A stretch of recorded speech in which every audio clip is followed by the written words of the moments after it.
జరిగిందంతా మాత్రం చాలా there's a lot of wrong information going on, there's lot of misinformation, lot of false allegation, especially నా character assassination చేసేసరికి sir నేను cinema చేసి సినిమా చాలా పెద్ద సక్సెస్ అయ్యి ఉండి ఆ సక్సెస్ అంతా పక్కన పడేసి మొత్తం గత 15 రోజులుగా నేను ఇక్కడే కూర్చుని అన్ని ఫంక్షన్స్, అన్ని ప్రోగ్రామ్స్, అన్ని సెలబ్రేషన్స్ అన్ని మ్యాక్సిమం క్యాన్సిల్ చేసేసుకుని పబ్లిక్ ఫంక్షన్స్ అన్ని పెడదాం ఎన్ని క్యాన్సిల్ చేసుకుని ఒక్కడనే ఇక్కడ కూర్చుని అరే ఇలాంటి టైం ఎలా ఉండేది, నేను ఎలా ఉండాల్సిన టైం ఇలా అయిపోయింది ఏంటి, నేను ఒక్కడనే కూర్చుని 15 రోజులు ఇంట్లో ఎక్కడికి వెళ్ళబోతున్నా, నా ఆఫీస్కి వెళ్ళబోతున్నా, నేను సొంతగా సినిమా తీసా, ఒక సినిమా తీసిన సినిమా 3 ఏళ్ళు కష్టపడి తీసిన సినిమా థియేటర్లో ఎలా ఉందో కూడా నేను చూడలేదు ఇప్పటి వరకు. నేను నా సినిమా థియేటర్లో ఎలా ఉందో చూడలేదు నేను.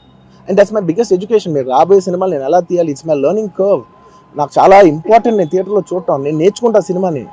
నేను మీకు నెక్స్ట్ ఇవ్వాలంటే సినిమా నేను అలాంటి నేనేం చెప్తున్నానంటే ఇలాంటి టైంలో కూడా నేను ఒక్కనే ఇంట్లో 15 రోజులు కూర్చుని అరే ఇట్స్ ఓకే అయ్యేది అయింది, ఇట్స్ ఓకే మన తప్పేం లేదు అంటే డైరెక్ట్ ఇన్వాల్వ్మెంట్ లేదు. ఇట్స్ నా ప్రెమిసెస్లో అయింది కాబట్టి ఐ యామ్ ఎక్స్ట్రీమ్లీ అపాలజెటిక్.